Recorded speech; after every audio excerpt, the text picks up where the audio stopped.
ಗದಗ ಜಿಲ್ಲೆಯಲ್ಲಿ ಮಹಿಳೆಯರು ಮತ್ತು ವಿದ್ಯಾರ್ಥಿನಿಯರ ಸುರಕ್ಷತೆಗಾಗಿ ಪೊಲೀಸ್ ಇಲಾಖೆಯಿಂದ ವಿಶೇಷ ಮಹಿಳಾ ಕಮಾಂಡೋ ವಿಭಾಗದ ಅಕ್ಕಪಡೆ ಈಗ ಅದ್ದೂರಿಯಾಗಿ ಕಾರ್ಯಾರಂಭ ಮಾಡಿದ.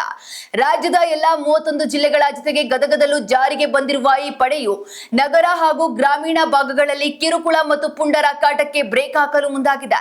ಪ್ರತಿ ತಂಡದಲ್ಲಿ 4 ಮಹಿಳಾ ಕಮಾಂಡೋಗಳು ಪ್ರತ್ಯೇಕ ಗಸ್ತು ವಾಹನಗಳೊಂದಿಗೆ ಸ್ಥಳೀಯ ಠಾಣೆಗಳ ಸಹಯೋಗದಲ್ಲಿ ರಸ್ತೆಗೆ ಇಳಿದಿದ್ದು ಶಾಲಾ ಕಾಲೇಜುಗಳಲ್ಲಿ ಸೈಬರ್ ಕ್ರೈಂ, ಪೋಕ್ಸೋ ಕಾಯ್ದೆ ಹಾಗೂ ಬಾಲ್ಯ ವಿವಾಹ ತಡೆ ಬಗ್ಗೆ ಜಾಗೃತಿ ಮೂಡಿಸುತ್ತಿದ್ದಾರೆ.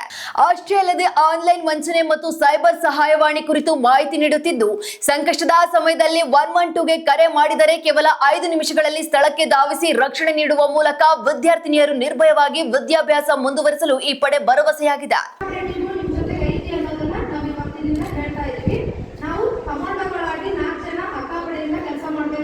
ಪೊಲೀಸ್ ಇಲಾಖೆ ಜೊತೆ ನಮ್ಮ ಜೊತೆಗೂ ಕೂಡ ಐತಿ. ನಮ್ದಾದಂತ ಒಂದು ವೆಹಿಕಲ್ ಕೂಡ ಕೊಟ್ಟಿದ್ದಾರೆ. ಆ ವೆಹಿಕಲ್ ನಿಮ್ಗೇನಾದ್ರೂ ಈಗ ಪೊಲೀಸ್ ಸಹಾಯವಾಣಿ ಅಂತೆಲ್ಲ ತುರ್ತು ಸಹಾಯವಾಣಿ ಕೇಂದ್ರ ಯಾವ್ದ್ರಿ 112 ಪೊಲೀಸ್ ಸಹಾಯವಾಣಿ ಅಂತೆಲ್ಲ, ಅದೇ ರೀತಿ ಕೂಡ ನಮ್ದು ಕೂಡ ಗಾಡಿ ವಿದಿನ್